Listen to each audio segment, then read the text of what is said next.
La destruction de la cité de Jérusalem était moins grave que la destruction du temple. En fait, si, parce que l'empereur Adrien l'a sorti d'une interdiction aux Juifs de fréquenter le site de Jérusalem. À ce moment-là, Jérusalem est devenue une sorte de ville ouverte, une place à prendre, et ce sont les chrétiens d'origine grecque qui s'y sont réinstallés.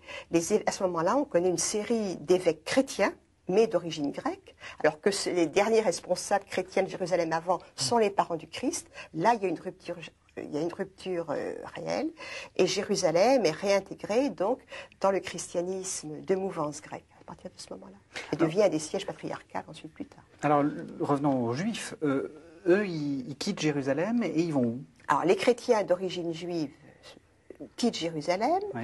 Passent de l'autre côté donc du Jourdain, ce qui est très étonnant donc dans une région déjà occupée par les Romains, si on suit bien les événements. Donc il y a aussi un choix là. Même s'ils étaient d'origine juive, même si c'était chrétiens d'origine juive. Ah ben oui. Donc chrétiens d'origine païenne et chrétiens d'origine juive font tous les deux le choix de l'Empire. Ah tout à fait, oui, tout à fait.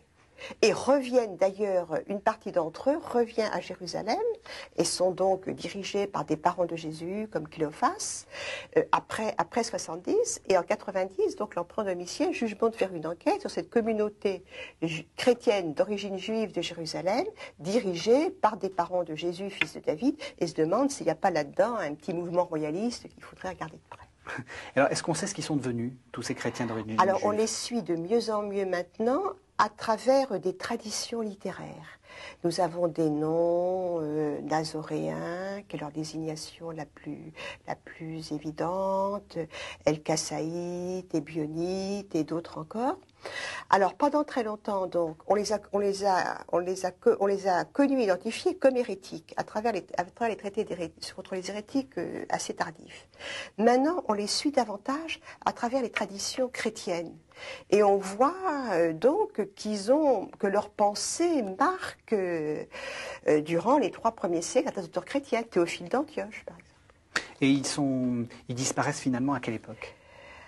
Ils disparaissent progressivement, mais on en a encore des continuations jusqu'au 5e, 6e siècle. Et certains historiens en retrouvent les derniers prolongements dans l'islam. Ce qu'a connu Mahomet du christianisme, c'est un judéo-christianisme. C'est un christianisme de type juif.